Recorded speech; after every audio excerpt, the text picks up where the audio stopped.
ერთხელ არაჩვეულებრივ არქიტექტორს და ძალიან საინტერესო ადამიანს ნოდარ სუმბაძეს შევხვდი, რომელმაც საუბარში ახსენა ლეო ვარდიაშვილის წიგნი ერთი დიდი დღის მახლობლად. ბევრი არ უსაუბრია, თუმცა საკმარისი აღმოჩნდა ჩემთვის, რომ იმავე საღამოს დამეწყო კითხვა წიგნის, რომელმაც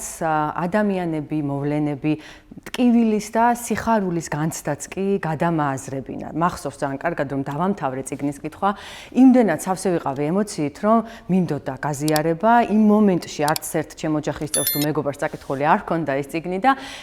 ერთადერთი მაშინ რაც მოვახერხე იყო, რომ ინტერნეტში დავიწყე ძიება იმ საერთაშორისო რეცენზიების გამოხმაურებების, რაც ამ წიგნის ირგვლივ არსებობდა და Guardian-ში გადავაწყდი ასეთ ფრაზას, რომ ასეთი რომანები შეიძლება დაგვეხმაროს გზის განათებაშიო და აი მართლაც ზუსტად აღწერს ეს სიტყვები ამ წიგნის დანიშნულებას, მართლაც ასეთი საინტერესოა წიგნი ერთი დიდი დღის მახლობლად და მიხარია, რომ ამ რამდენიმე წუთის განმავლობაში სწორედ მაქვს საშუალება, რომ ლეო ვარდიაშვილის ეს სადებიუტო რომანი წარმოგიდგინოთ. ვინ არის ლეო ვარდიაშვილი? ამ კითხვაზე ჩვენ ბევრი არაფერი ვიცით პასუხად, თუმცა ვერც გვეცოდინებოდა, იმიტომ რომ ვიცით, რომ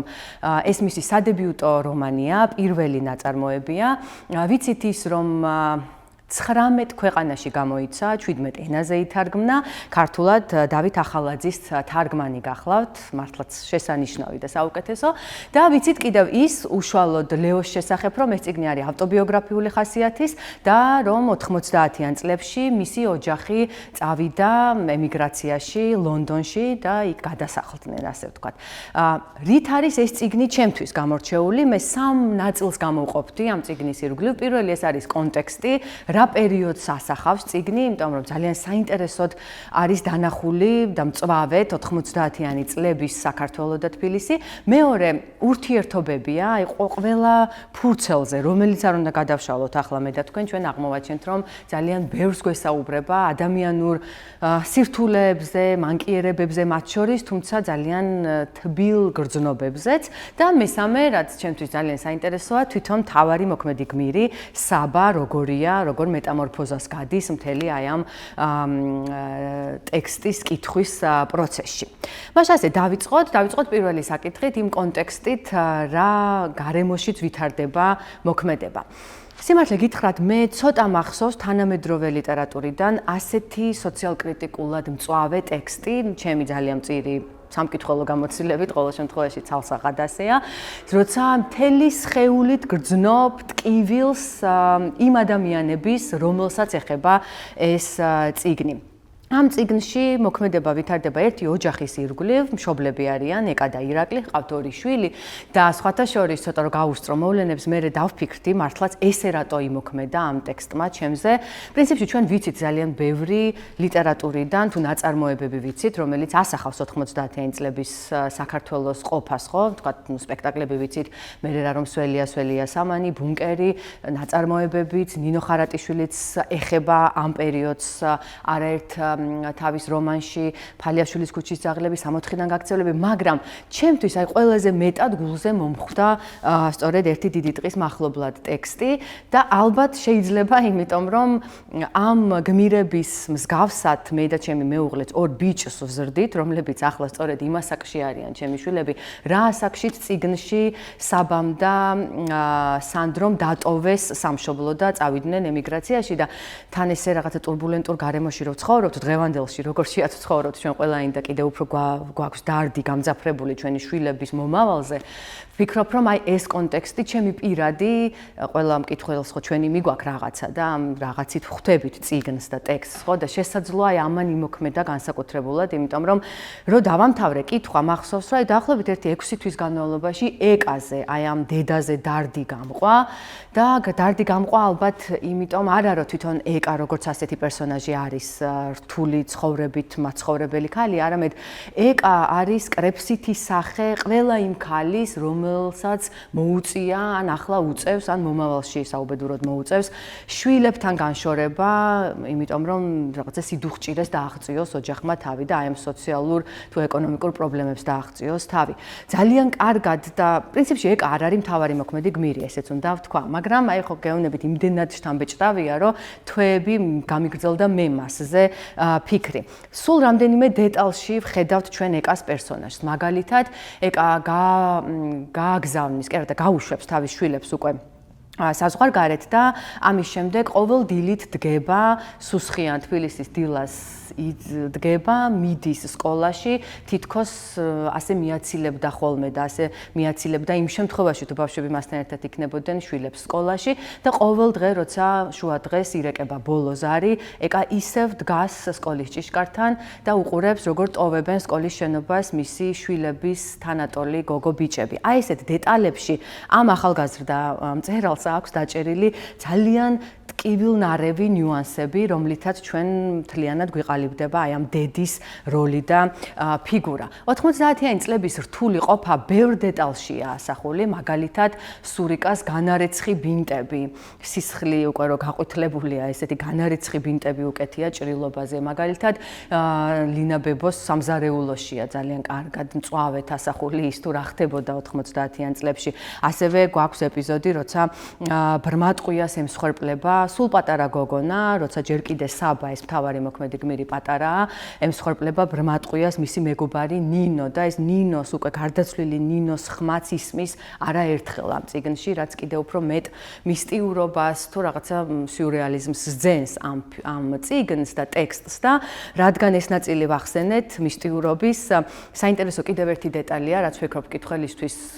ორმაგად უფრო მეტ ინტერესს აღვიძებს მკითხველში, მიუხედავად იმისა, რომ 90-იან წლებში ვითარდება პირველი ნაწილი მოქმედების და მიუხედავად იმისა, რომ 2010 წელს ბრუნდება ეს ბიჭი საბა საქართველოში და იწყება უკვე თხრობა აქტუალური იმჟამინდელი მდგომარეობის, ამ წიგნში არის 2015 წლის 13 ივნისის ტრაგედია ასახული. სტიქიას გულისხმობ, რა დროსაც ზოოპარკის ბინადრები გვახსოვს ხო, რომ გავიდნენ ასე თქვა ზოოპარკის ტერიტორიიდან და აი ეს ჩანართებიც გეგონება მართლა რაღაცა ფსიქოზის პერიოდში ბოდვით ჩანართებად არის ძალიან საინტერესოდ ტექსტში გაბნეული, რაც მთლად ხავ შეიძლება მაგიურ რეალიზმთან ვერ აახლოვებს ტექსტს, მაგრამ აი ამ მისტიურობას და გაცილებით ძალიან დიდ ინტერესს ნამდვილად იწვევს და ბადებს მკითხველში.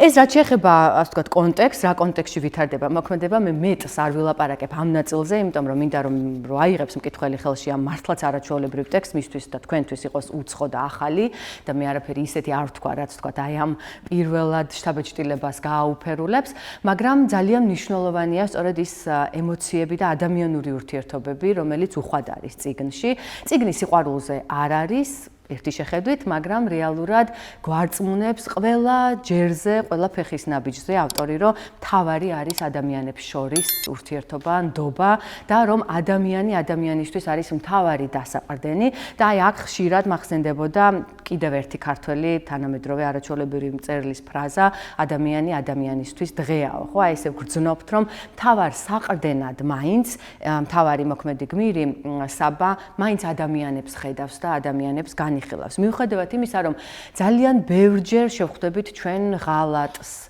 გაყიდვას ადამიანების კაპიკებად და გროშებად, ბოროტებას. მიუხედავად ამისა, მაინც გვჯერა საბოლოო ჯამში, რომ ადამიანური ურთიერთობები არის მთავარი და წამყვანი. კიდევ ძალიან საინტერესო არის ის, რომ ჩვენ ძალიან ცხადად ვხედავთ ტექსტში, რომ ჩვენი, ანუ ადამიანების თითოეული ნაბიჯი, თითოეული სიტყვა შესაძლოა საბედისწერო აღმოჩნდეს სხვა ადამიანისთვის და როცა ვთქვათ ადამიანებს გვაქვს ერთმანეთთან ურთიერთობა, აი ამ პასუხისმგებლობას უნდა ვგრძნობდეთ და აი ამ პასუხისმგებლობით უნდა ვეკიდებოდეთ ერთმანეთს. მაგალითად, აი იმ სანდომიანი გარეგნობის მქონე ახალგაზრდა მამაკაცს, რომელმაც ჯიბეში ჩაიდო ეკას თბილისიდან ლონდონში ჩასაყვანი ფული, რომელიც ძლივ შეაგროვა ოჯახმა და აი ამ სანდომიანი გარეგნობის კაცი მას შემდეგ რომ აღარც გამოჩენილა და აღარავის უნახავს, რომ ასე არ მოქცეულიყო, ეკა ჩავიდოდა ბავშვებთან და ბავშვებს ასე ეკასაც სულ სხვა ცხოვრება ექნებოდათ. რომ არა სურიკას ეგოიზმი, რომელიც არის ძალიან ცხადად დანახული ტექსტში, რომელმაც ეგოისტურად საკუთარ სიყვარულზე ეკასადმი ვერ თქვა უარი და ვერ დაეხმარა შესაბამისად თუ არ დაეხმარა ეკას რომ გამთლიანებულიყო ოჯახი და ჩასულიყო ოჯახი ლონდონში, ოჯახი ამ შემთხვევაში გადარჩებოდა და სხვა შემთხვევაში მანაც დაიღუპა თავი და ეკაც დაიღუპა, გვინდა არ გვინდა, ასე შეგვიძლია რომ ვთქვათ შევაფასოთ ეკას ცხოვრებაც, ხო? შესაბამისად თითქოს ავტორი გვაჩვენებს რომ ეგოიზმი დამღუპველია ჩვენთვისაც და გარშემო მყოფებისთვისაც და ესეც ძალიან საინტერესოდ გაზდევს პერიოდულად ტექსტს ლაიტმოტივად და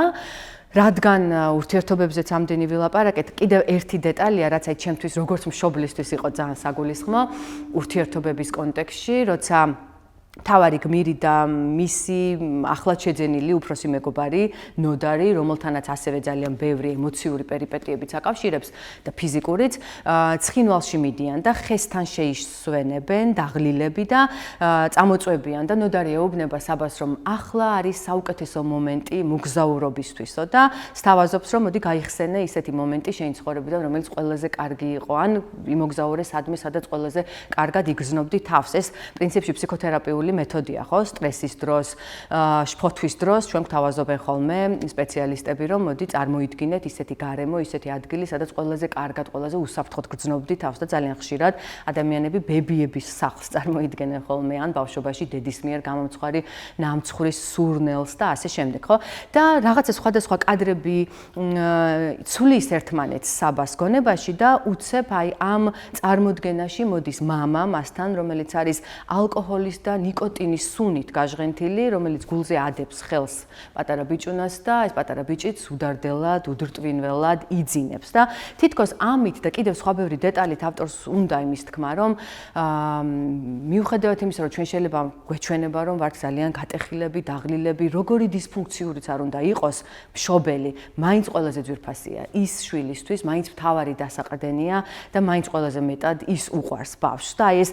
დედაშვილობის, მამასთან შვილების ურთიერთობაც არის ძალიან საინტერესოდ და დიდი სითბოთი ნაჩვენები ამ წიგნში და ამ თვალსაზრისითაც ჩემთვის როგორც მშობლისთვის იყო ძალიან საინტერესო ეს წიგნი და ბოლოს მესამე ნაწილი, რომელზედაც მინდა თქვენი ყურადღების გამახვილება, ეს არის თვითონ მთავარი მოქმედი გმირი, საბა და რატომ? იმიტომ რომ ძალიან სახასიათოა მისი ცხოვრება, მისი ხასიათიც თვითონ რაღაცნაირი მებრძოლი ხასიათი უყალიბდება საბოლოო ჯამში, ბოლოსკენ ასე ვთქვათ მას და ერთგვარად საბა იმეორებს იმ სხვა ლიტერატურული გმირების თუ იმ ბიბლიური პერსონაჟების ცხოვრებას, რომლებიც ვიცით ბევრი, მიდიან აი თავიანთი რაღაცა კომფორტული ჩვეული გარემოდან გადიან შორს, ძალიან ბევრი პრობლემით, ბევრი სირთულით იტვირთებიან და ბოლოს გაზრდილები ბრუნდებიან სახლში, ხო, აი ამ სიბრძნით და დაბრძენებულები, ასე ვთქვათ. აი ზუსტად ასეთ საინტერესო გზას გადის საბაც, რომელიც ტოვებს თავის კომფორტულ გარემოს ინგლისში, ჩამოდის საქართველოში, ძალიან ბევრი პერიპეტია გადახდება მას თავს და საბოლოო ჯამში, აი ბოლოს, როცა ტექსტში ავტორი გვთავაზობს მთავარ კულმინაციას, არ მოვყვები ცხადია რას, აი იქ ვხედავთ როგორი გაზრდილი და როგორი მეტამორფოზა განვლილია მთავარი გმირი და აქაც აი მერაბ მამარდაშვილის ერთ-ერთი საოცარი ფრაზა შეგვიძლია მოვიშველიოთ საბას ცხოვრების, ასე ვთქვათ, კიდევ უფრო კარგად დანახვისთვის, რომ გაუსაძლისის გაძლებიდან იბადება ადამიანი მეორედ და ნამდვილადო ამბობდა ის და აი ბოლოს ტექსტში ჩვენ ვხედავთ უკვე ნამდვილ საბას, ნამდვილ დაბადებას ადამიანის. კიდევ ერთი სახასიათო საბას თვალსაზრისით არის ის, რომ საბას მიუხედავად იმისა, რომ ძალიან ბევრი სირთულე გადახდება თავს, აი შინაგანი ბირთვი, ღერძი, პიროვნული აქვს უაღრესად კეთილშობილი და აი ამ კეთილშობილებისთვის აჯილდოვებს არაერთხელ განგება მას. და რომ შევაჯამოთ მთლიანად აი ეს ყველაფერი, რაც მე განვიცადე ამ წიგნთან მიმართებაში, ერთი შემიძლია ვთქვა, რომ უაღრესად დამაიმედებელია ეს წიგნი მკითხველისთვის და მე მინდა ერთი ფრაზა მოვიშველიო, რომელსაც საბა ამბობს უკვე თბილისში, ბევრ პერიპეტია გამოვლილი, აქ ყოფნა ანაყრებს ჩემი სულის ნაწილს, რომელიც თურმე შიმშილობდა და მე ვერც კი ვხვდებოდიო, ის წერს და თუ ის ამბობს და ლეო ვარდიაშვილი წერს და ზუსტად აი ესე გვანაყრებს თუ გვაიმედებს მთლიანად ეს ტექსტი და ვფიქრობ დღეს